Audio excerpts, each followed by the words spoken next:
بسم اللہ الرحمن الرحیم۔ وقال موسیٰ، حضرت موسیٰ علیہ السلام نے فرمایا انی عذت بربی وربکم، اے جمہوریو تم ہمیں مارنا چاہتے ہو، مارو مارو، انی عذت بربی وربکم، میں اپنے رب کی پناہ میں آتا ہوں، مجھے تمہاری دھمکیوں کی کوئی پرواہ نہیں۔ انی عذت بربی، میں اپنے رب کی پناہ میں آتا ہوں، وربکم، اور تمہارا رب، یعنی اللہ صرف میرا رب نہیں ہے بلکہ تمہارا رب بھی حقیقت میں وہی ہے۔ من کل متکبر، ہر متکبر سے، نیچے لکھ لو سبب ظلم۔ ہاں انی عذت، میں اپنے رب کی پناہ میں آتا ہوں۔ بھئی کیوں رب کی پناہ میں آتا ہوں؟ فرمایا تم جیسے ظالموں سے، من کل متکبرین، ہر متکبر سے، نیچے لکھ لو فرعون ہو یا غیر فرعون، فرعون ہو یا اس کی نسل ہو، من کل متکبرن، ہر متکبر، فرعون بھی اور اس کی پوری پارٹی بھی، من کل متکبرن، ہر متکبر سے، فرعون ہو یا غیر فرعون، لا یؤمن بیوم الحساب، جو نہیں ایمان رکھتا حساب کے دن سے، جو نہیں ایمان رکھتا حساب کے دن سے۔ ہاں جی، اس سے بھی کیا معلوم ہوا؟ بیوم الحساب، لا یؤمن بیوم الحساب، یعنی فرعون دہری تھا، حساب کے دن کا ایمان۔ اس لیے حضرت موسیٰ نے کہا کہ میں پناہ میں آتا ہوں اپنے رب کی اور تمہارے رب کی، ہر متکبر سے جو آخرت پر ایمان نہیں رکھتا۔ تو معلوم کیا ہوا کہ فرعون کیا تھا؟ دہری تھا، دہریا، دہر کہتے ہیں نا زمانے کو، ما یہلکنا الا الدہر۔ تو دہری جو ہوتے ہیں وہ کہتے ہیں کہ زمانہ الہ ہے۔ کیا ہے؟ زمانہ جو ہے نا یہ خود الہ ہے، زمانہ ہی مشکل کشا ہے، سارے کام کیا کرتا ہے؟ زمانہ کرتا ہے۔ تو اب ہم ان سے پوچھتے ہیں کہ زمانہ جو الہ ہے کون سا زمانہ الہ ہے؟ زمانے کی تین قسمیں ہیں، ماضی ہے، حال ہے، استقبال ہے، یعنی ماضی پاسٹ یہ الہ ہے، یا پریزنٹ حال یہ الہ ہے، یا فیوچر اور استقبال یہ الہ ہے۔ کون سا زمانہ الہ؟ تم جو کہتے ہو زمانہ الہ ہے، ما یہلکنا الا الدار، زمانہ ہمیں ہلاک کرتا ہے، وقت پورا ہو گیا بندہ مر گیا، یعنی وقت نے مارا۔ دن کیا ہوتا ہے؟ سورج نکلا، یہ وقت ہے، یہ الہ ہے۔ تو اب وقت جو الہ ہے، ماضی الہ ہے، حال الہ ہے، یا استقبال، تین ہی زمانے ہیں نا۔ اب ماضی اگر الہ ہے تو وہ کیسا الہ ہے جو اپنے وجود کو برقرار نہیں رکھ سکا؟ چنگا الہ ہے بھائی، الہ آیا تھا کہ بات کہ الہ لگا گیا، وہ الہ تو نہ ہوا نا جو خود اپنے وجود کو برقرار نہ رکھ سکے۔ اگر آپ کہیں گے استقبال یہ الہ ہے، فیوچر، تو جو ابھی تک آیا نہیں وہ الہ کیسے بن گیا؟ جو آ کر چلا گیا وہ بھی الہ نہیں، جو ابھی آیا نہیں، پیدا ہی نہیں ہوا بھگوان، وہ الہ نہیں۔ اور نمبر تین، اگر پریزنٹ اور حال یہ الہ ہے تو اس کے اندر استقرار نہیں، حال کے اندر کیا ہے؟ دوام، استقرار نہیں، ٹھہراؤ نہیں ہوتا۔ اب یہ گھڑی ہے نا ٹک، اب آپ اس سوئی کو روک سکتے ہو؟ روک سکتے ہو؟ سیل نکال دو، لیکن یہ گھڑی رکے گی نا، باقی گھڑیاں تو نہیں رکیں گی نا۔ اب گھڑی کیا ہے؟ اس کی ٹک ٹک، اب یہ حال ہے، یعنی سوئی یہاں ہے، یہ ایسا الہ ہے کہ اپنے وجود کو برقرار نہیں رکھ سکتا، ابھی آیا نہیں، سوئی یہاں ہے، اے یہاں آیا ٹک، تو اگلی ٹک پہ یہ حال ختم۔ تو حال وہ ہے، چنگا خدا ہے جڑا اپنے آپ کو نہیں سنبھال سکتا۔ اب ایک بندہ کہ جی میں آپ کا سہارا ہوں، اور وہ خود دستی نیچے گر پڑے تو سہارا بنے گا؟ سہارا وہ بنتا ہے جو کم از کم خود تو کھڑا ہونا، خود کھڑا ہوگا تو وہ کسی کا سہارا بنے گا نا بعد میں۔ تو حال یہ خود بے سہارا ہے، ماضی آ کر چلا گیا یہ الہ نہیں، فیوچر ابھی تک آیا نہیں وہ بھی الہ نہیں۔ اس لیے فرمایا لا یؤمن بیوم الحساب، فرعون دہری تھا۔ وقال رجل مؤمن من آل فرعون، وقال رجل مؤمن، اور کہا مرد مومن نے، من آل فرعون، فرعون کی آل سے، قال کہا، رجل مؤمن، رجل مومن نے، فرعون کی آل میں سے، فرعون کے خاندان میں سے تھا یہ رجل مومن، مرد مومن۔ اللہ نے اس کا نام نہیں ذکر کیا کیونکہ اللہ کو ناموں سے کچھ نہیں ہے، کام سے ہے۔ نام جو بھی ہو بندے کا کام ٹھیک ہونا چاہیے کہ نہیں؟ ہاں، نام اچھا رکھ دیا اور کام، نام بندے کا کیا ہو اچھا ہو عبداللہ اور ہو ابن ابی منافق، تو عبداللہ نام سے کیا ہو گیا اچھا ہو گیا وہ. اس لیے نام سے کچھ نہیں، کیا ہوتا ہے کام سے. نام اچھا رکھ دیا لیکن سبق لکھے ہی نہیں تو قرآن چیک ہوں گے بعد میں. وقال رجل مومن، جو نہیں لکھتے ان کے قرآن واپس ہو جاتے ہیں پھر، کیونکہ یہ بہت مہنگے ہوتے ہیں نا. ہاں 1700-1800 کا ایک قرآن ہے، اب بندہ لکھے ہی کوئی نہیں، چلو کچھ تو لکھے نا. اس سے ایک تو یہ ہوتی ہے کہ بندے کی توجہ سبق کی طرف ہوتی ہے، اگر ادھر نہ پھر ساتھ والے کو یوں عامر کو بھی نہیں پڑھنے دیتے نا. ہاں اس لیے چلو جگہ تبدیل کریں گے پھر بعد میں مشورہ کر کے. ہاں اب کیا ہے، آ جاؤ سبق پر. وقال رجل مومن، کہا مرد مومن نے. اب وہ مرد مومن کون تھا؟ اللہ نے نام نہیں لیا، فرمایا من آل فرعون، فرعون کے خاندان میں سے تھا. یہ فرعون کا کزن تھا، یقال لہ پتریر. یہ فرعون کا کیا تھا؟ رشتہ دار تھا، کزن تھا. مفسرین لکھتے ہیں کزن پتریر کو کہتے ہیں. انگریزوں نے کیا لفظ نکال دیا کزن. پھپھی دا پتر او بھی کزن، چاچے والا او بھی کزن، مامے والا او بھی کزن. اب کیا پتا بھی کون سا یہ کزن ہے؟ ہاں کزن. تو یہ اردو ہماری اب اردو بھی نہیں آتی نا، جو جدید نسل ہے ان کو اب اردو بھی ان کو بتایا جب یہ کون ہے کہ میرا کزن. اب کیڑا کزن ہے؟ پھپھی دا پتر. پھر اس کو سوچنا پڑتا ہے یہ پھپھی کا بچہ، تائے کا بچہ، چاچے کا بچہ، مامے کا، خالہ کا، فلاں کا. انگریزی والے کیا کہتے ہیں؟ سارے کزن. یہ ہمارے ہوتے ہیں ملویر، پھوپھیر، مسیر، پتریر. ہاں یہ مختلف چیزیں. یہ فرعون کا پتریر تھا. بہرحال من آل فرعون، فرعون کی آل سے. پتریر سے سمجھ آ گئی نا؟ ہاں ایک بندے نے شکر سے ہلا دیا. من آل فرعون، فرعون کی آل میں سے تھا. اس کو صحیح سمجھ آئی، فرعون کی آل میں سے یعنی فرعون کے خاندان میں سے تھا. اب آل کا معنی کیا ہوتا ہے؟ خاندان، ماننے والا. خاندان اور ماننے والا. فرعون کی آل میں سے تھا بھی یہ مرد مومن. یکتم ایمانہ، یکتم ایمانہ، یہ چھپائے ہوئے تھا اپنے ایمان کو. یکتم کے نیچے لکھ لیں ابھی تک کیا تھا؟ اپنے ایمان کو چھپائے ہوئے تھا. نیچے لکھ لو خفیہ مسلمان. مسلمان تھا لیکن کیا تھا؟ خفیہ مسلمان.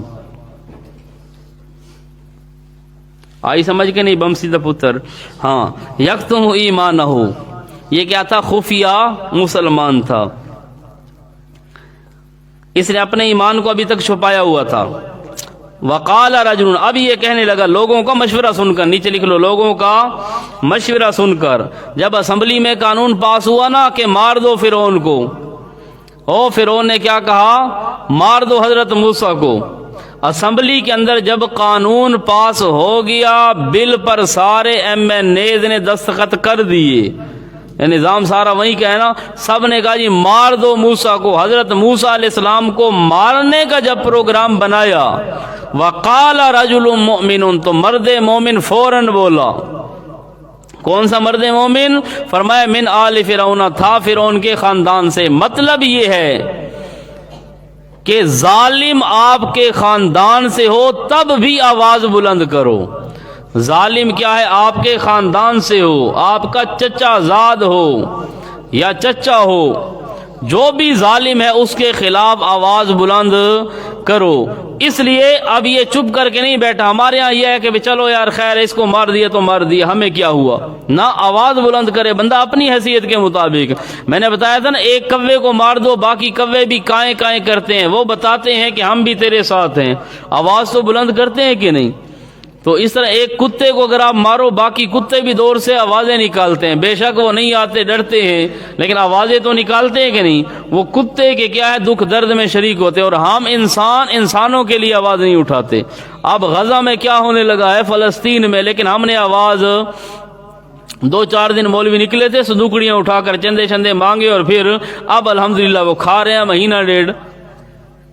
ہاں تو اس لیے کہیں پر بھی دنیا کے اندر کوئی مسئلہ بنے ان کی صدوقڑیاں پہلے تیار ہوتی ہیں. ہاں بھائی صدوقڑیاں ان کو نہیں چاہیے، ان کو بندے چاہیے. سمجھ آئی کہ نہیں؟ جا سکتے ہو تو وہاں پر آدمی جائے، یا کم از کم یہ حکمرانوں کو تو بندہ جھنجھوڑے نا، سارے کے سارے لوگ متحد ہو جائیں. بھائی تمہارے پاس اسلحہ ہے، میزائل ہے، یہ ساری چیزیں یہ کس لیے ہیں؟ خام خواہ بیچاری پڑی ہیں، ان پر زنگ لگ رہا ہے، ان کو چھوڑو نا. تو اس لیے آواز اٹھانی چاہیے. اب اس نے آواز اٹھائی یکتم ایمانہ، اپنے ایمان کو ابھی تک چھپائے ہوئے تھا، خفیہ مسلمان تھا. کیوں؟ اگو فرعون بھی پتلے رہی نا، لیکن اندر سے پتہ تھا بھئی مذہب موسیٰ کا سچا ہے، لیکن یہ ان کے گزارا کر رہا تھا بھئی چلو دیکھتا ہوں کیا کرتے ہیں. خفیہ مسلمان ہوتے ہیں نا. اب خفیہ مسلمان یہ ہے کہ جب وہ ان کے اندر رہے گا تو اندر کی بہت سی چیزوں کا پتہ چل جاتا ہے. کہیں ہوتے ہیں نا خفیہ بے ایمان، خفیہ بے ایمان بھی ہوتے ہیں، وہ ہمارے مدارس میں آ جاتے ہیں، وہ دیکھتے ہیں اچھا اشاعتی کیا کرتے ہیں. ہاں وہ دیکھتے ہیں بھئی یہ جو اشاعتی ہے نا یہ کیسی دلیل دیتے ہیں. اچھا انک لا تسمع الموتیٰ کی کیا معنی کرتے ہیں، انک میت ان کی کیا تشریح کرتے ہیں. یہ ہوتے ہیں خفیہ بے ایمان.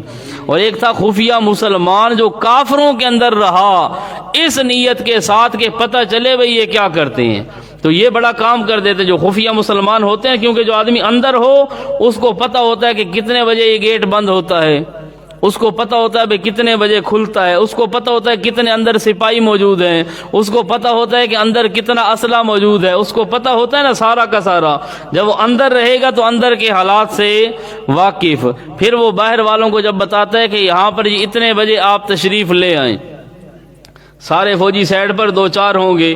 تو یہ ہوتے ہیں خفیہ مسلمان تھا وہ اس قسم کا. اب یکتم ایمانوں کا معنی یہ نہیں کہ وہ کتمان حق کرتا تھا.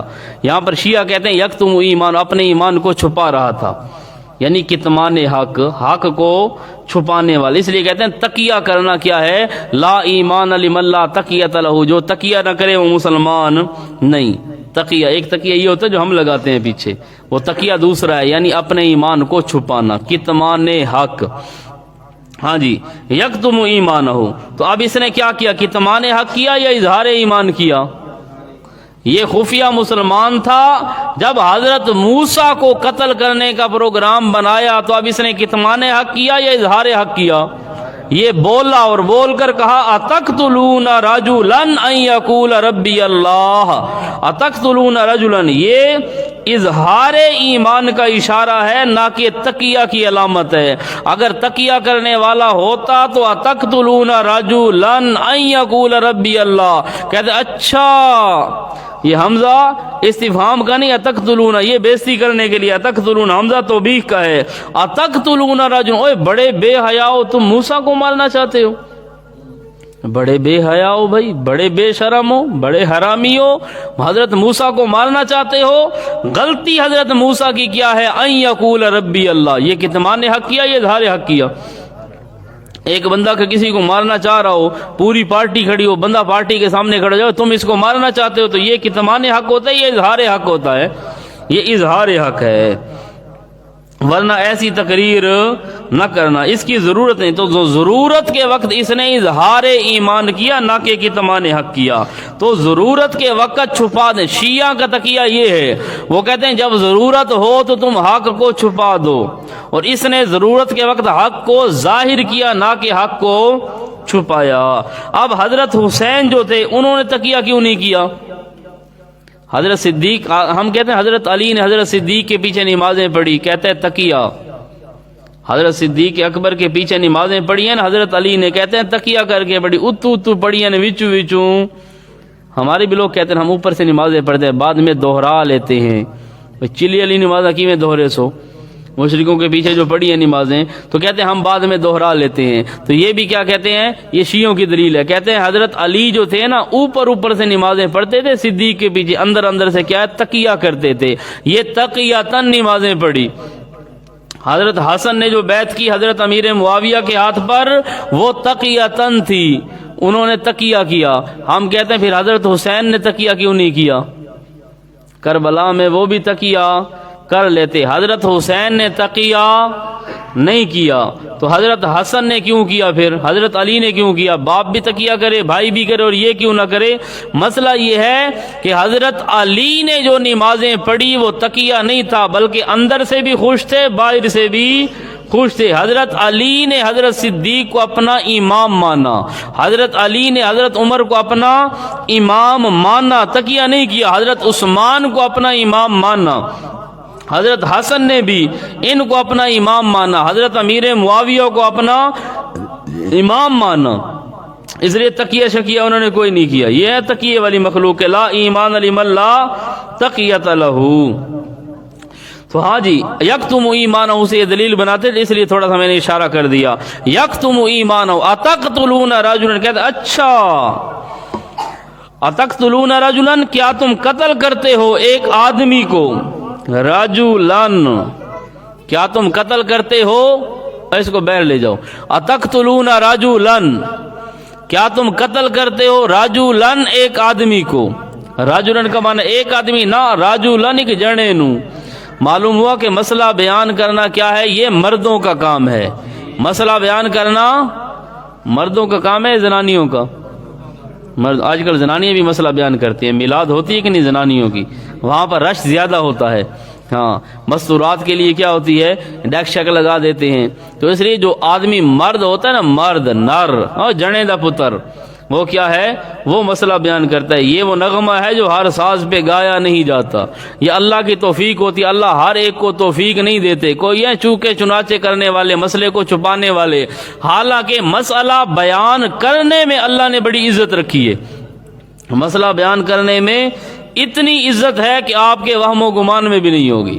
ہاں آپ کو وہم و گمان میں آپ کا خیال بھی نہیں ہوگا، لوگ آپ کی عزت کریں گے اور آپ بیچارے کیا ہوں گے، سادے سے ہوں گے. مسئلہ آدمی بیان کریں، مسئلہ بیان کریں گے تو کیا ہے، عزت ہی عزت. یہ عزت کون دیتا ہے، اللہ دیتا ہے. سمجھ آئی کہ نہیں؟ تو یہ اللہ تعالیٰ عزت دیتے ہیں مسئلہ توحید کے بیان کی وجہ سے.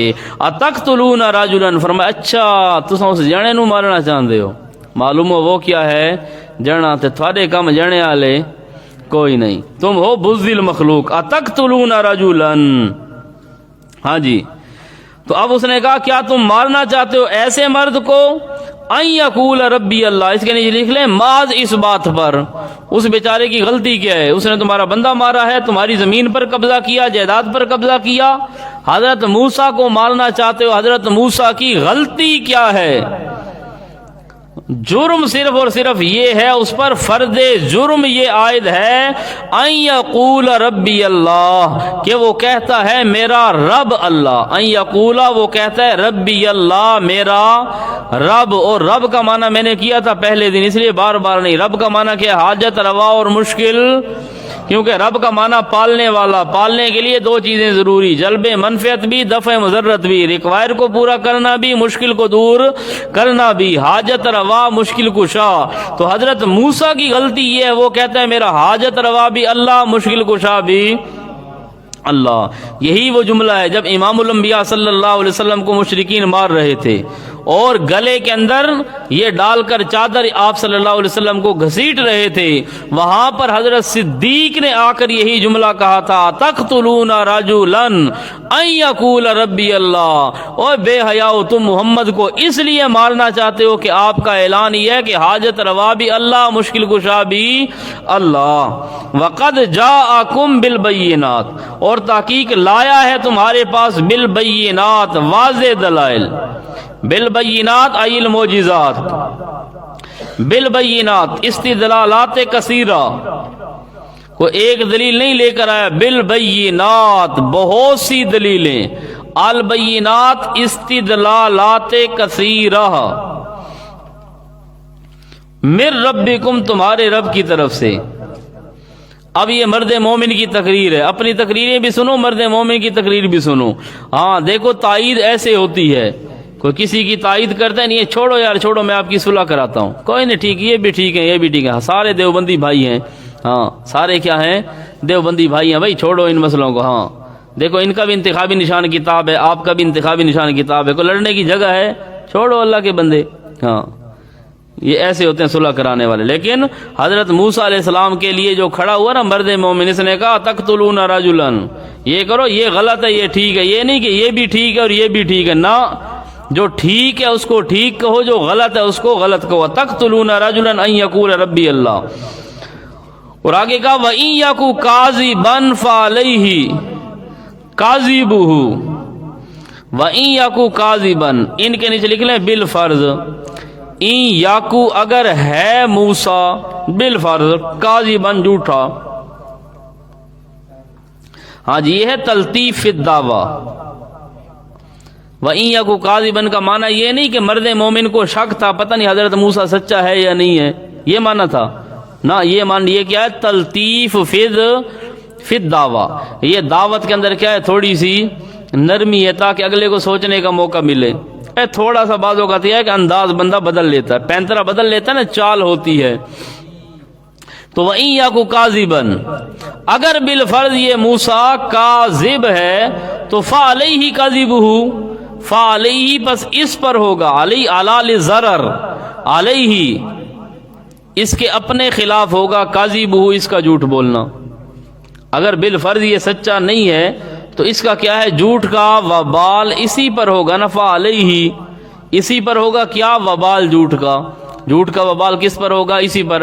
اگر بالفرض یہ موسیٰ سچا نہیں تو اس کا وبال اسی پر ہوگا. نیچے لکھ لو لہذا قتل کی کیا ضرورت، قتل نہ کرو. اگر بالفرض یہ جھوٹ بولتا ہے تو اپنی سزا خود بھگت لے گا.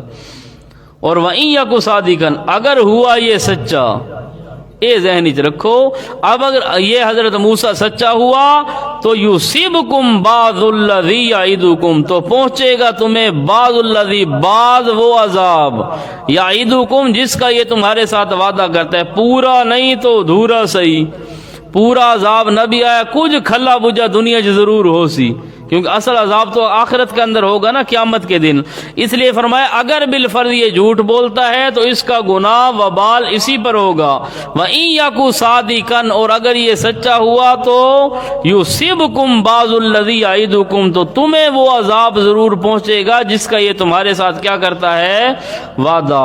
مکمل نہ صحیح تو بعض الذی، کچھ نہ کچھ عذاب تو آئے گا. ان اللہ لا یہدی من ہوا مسرف کذاب، یہ سوال مقدر کا جواب ہے. ادخال الہی، ادخال الہی. تقریر تو چل رہی تھی نا مرد مومن کی، درمیان میں سوال پیدا ہوا، سناؤ تو کچھ فائدہ ہویا، کچھ فائدہ ہوا.